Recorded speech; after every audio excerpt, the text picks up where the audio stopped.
Le Sahara s'étend à perte de vue, une mer de sable sous un soleil brûlant. Voici l'Algérie, une terre d'une immense beauté et de dures réalités. Pendant des décennies, son destin a été lié au pétrole et au gaz enfoui sous sa surface. Ces combustibles fossiles ont alimenté l'économie, apportant richesse et une certaine stabilité. Mais l'Algérie est à la croisée des chemins. Le monde change, et avec lui, les règles du jeu. L'ancien modèle d'extraction des ressources n'est plus viable. L'Algérie reconnaît cette vérité. Elle s'engage sur une nouvelle voie, celle de la diversification de son économie et de la réduction de sa dépendance aux hydrocarbures. C'est une histoire d'ambition et d'incertitude, d'espoir et de risque. C'est l'histoire de la quête de l'Algérie pour un avenir au-delà du pétrole. La dépendance de l'Algérie au pétrole et au gaz a été une arme à double tranchant. Elle a apporté des revenus et du développement, mais aussi de la vulnérabilité. Le marché mondial de l'énergie est connu pour sa volatilité. Les prix fluctuent énormément, influencés par la géopolitique, la spéculation et l'évolution de la demande. Cela crée une situation précaire pour des pays comme l'Algérie, dont la fortune économique suit les variations du prix du baril de brut. La dépendance excessive aux hydrocarbures a d'autres conséquences. Elle peut conduire à la négligence d'autres secteurs, entravant la diversification économique. Elle peut alimenter les inégalités, concentrant les richesses entre les mains de quelques-uns. Et elle peut créer une dangereuse dépendance aux importations, rendant le pays vulnérable aux chocs extérieurs. L'Algérie a connu ces pièges de première main.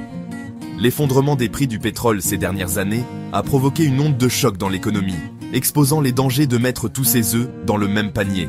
Cette expérience a été un signal d'alarme.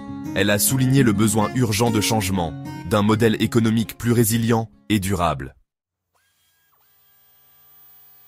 Le changement est déjà en cours. Partout en Algérie, de nouvelles industries émergent, offrant un aperçu d'un avenir différent.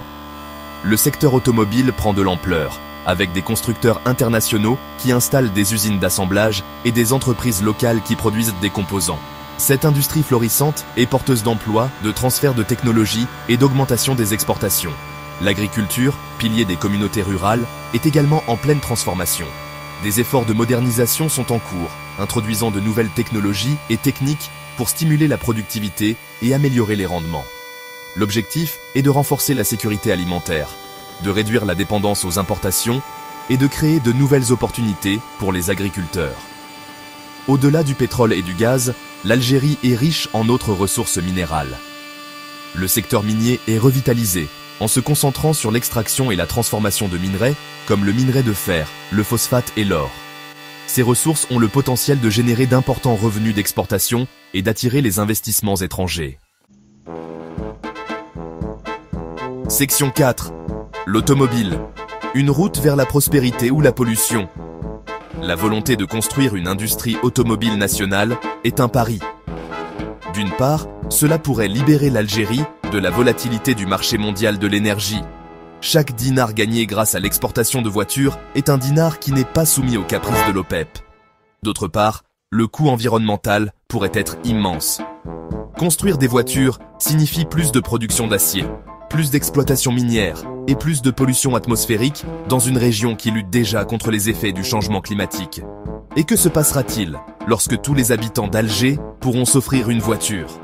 La ville sera-t-elle reconstruite, ses rues anciennes sacrifiées pour plus de voies de circulation ? Voilà le genre de questions que les urbanistes algériens doivent se poser.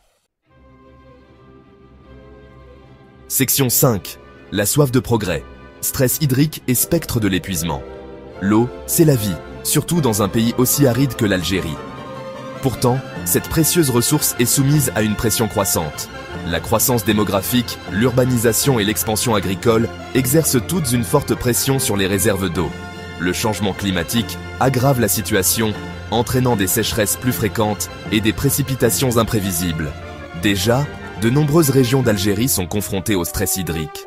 Cette pénurie a des conséquences désastreuses pour les communautés, les écosystèmes et l'économie. Elle peut entraîner des conflits pour l'accès à l'eau, exacerber la pauvreté et freiner le développement. Les agriculteurs, désespérés d'irriguer leurs cultures, forcent de plus en plus profondément dans d'anciennes nappes phréatiques.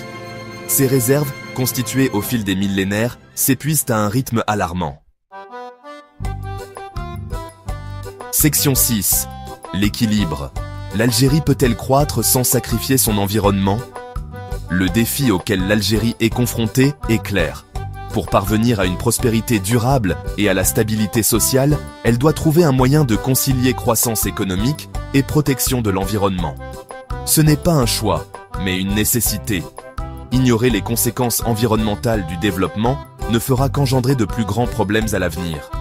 Pénurie d'eau, dégradation des sols, pollution atmosphérique et impact du changement climatique. Ces problèmes saperont le progrès économique, exacerberont les tensions sociales et mettront en péril le bien-être des générations présentes et futures. Le développement durable doit être au cœur de la stratégie de diversification économique de l'Algérie. Cela signifie adopter des technologies et des pratiques respectueuses de l'environnement dans tous les secteurs. Cela signifie investir dans les énergies renouvelables comme l'énergie solaire et éolienne pour réduire la dépendance aux combustibles fossiles.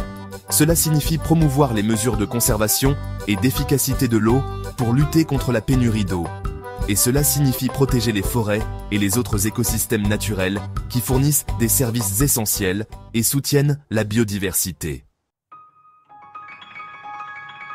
Section 7. Un avenir vert.